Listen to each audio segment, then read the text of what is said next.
నమస్కారం అండి. జగన్మోహన్ రెడ్డి గారు ఏదో కొత్త యాప్ వచ్చిందని జగన్ గారు చెప్పలేదు, రోజా గారు మాత్రం చించుకుంటున్నారు. ఏం సార్ యాప్ ఏంది, కథ ఏందంటారు?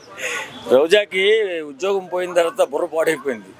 ఇంత ఘోరంగా ఓడిపోయిన తర్వాత ఎవరైనా పాపం ఆ మాత్రం డిప్రెషన్లోకి వెళ్ళడం సహజం.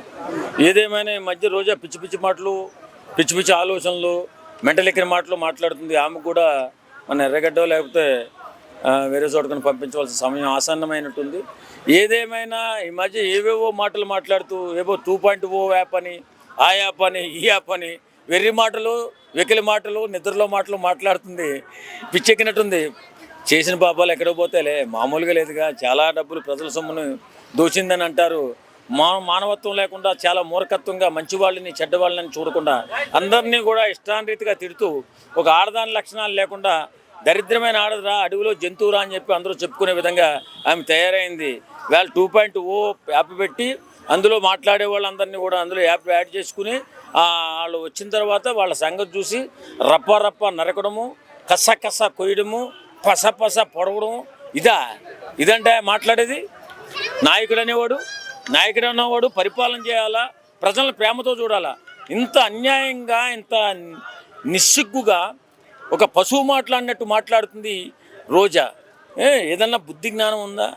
అసలు ఎవరైనా సరే రాజకీయాల్లోకి వచ్చిన తర్వాత ప్రజాసేవలో ఉండి మేము ఈ రకమైన పనులు చేసి యువతకి ఈ రకంగా ఉపయోగపడతాము, ఇలా ఉద్యోగ అవకాశాలు కల్పిస్తాము, మధ్యతరగతి పేద తరగతి పిల్లల భవిష్యత్తు కోసం మేము ఈ పనులు చేస్తాము, ఇలా ఆదరించుకుంటాము, ఇలా అభిమానించుకుంటాము, ఇలా కడుపులో పెట్టుకుని మా బిడ్డల వల్లే చూసుకుంటామని చెప్పాలి. కానీ ఇదేం పోయే కాలం రోజా? నీకు పోయే కాలం దగ్గరలో ఉన్నట్టుంది. కాబట్టి వాళ్ళ యాప్ గురించి, మ్యాప్ గురించి, మడ్రల గురించి, పొడుచుకోవడాల గురించి మాట్లాడుతుంది. అసలు నిజంగా మానవత్వం లేని పశువు అంటే ఇదేనేమో. పెద్దలు అంటుండేవారు మానవత్వం లేని పశువులు రాయి అని. ఏంట్రా పశువులు అంటే ఇప్పుడు రోజాని చూస్తే మనకు నిజంగా ఇదేనేమో పశువేమో అనిపిస్తుంది. కాబట్టి రోజా, నువ్వు మాట్లాడేటప్పుడు సంస్కారంతో మనిషిలా మాట్లాడు.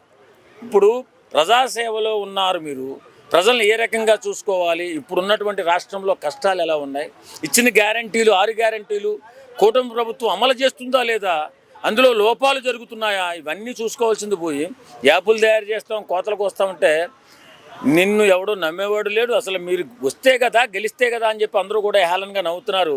మారండి, ప్రజాసేవలోకి రండి, ప్రజల పక్షాన్ని నిలబడండి, అసెంబ్లీకి రండి, ఈ జరుగుతున్నటువంటి పనుల పట్ల పోరాటం చేయండి, ప్రజలకి భవిష్యత్తునివ్వండి, బిడ్డలకు భవిష్యత్తునివ్వండి. అంతేగాని ఇలాంటి వెర్రి మాటలు, ఎకిలి మాటలు మాట్లాడి సమాజంలో చీడపురుగులుగా మారకండి. వైఎస్ఆర్ కాంగ్రెస్ పార్టీ నాయకులారా, అసెంబ్లీకి రండి.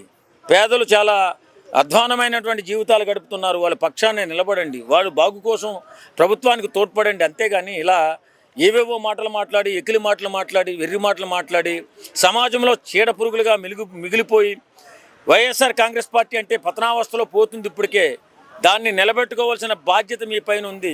కాబట్టి వచ్చి రండి, పోరాటం చేయండి అసెంబ్లీలో. ఖచ్చితంగా ఏదో ఒక రోజు మీకు కూడా ఓ మంచి రోజు వస్తుంది. అంతే తప్ప ఇలా మాట్లాడితే మీ వైఎస్ఆర్ కాంగ్రెస్ పార్టీ భూస్థాపితం అయిపోతుంది. ఖచ్చితంగా జనాల మధ్యలో ఉండదు, జన సమూహంలో అసలే ఉండదు.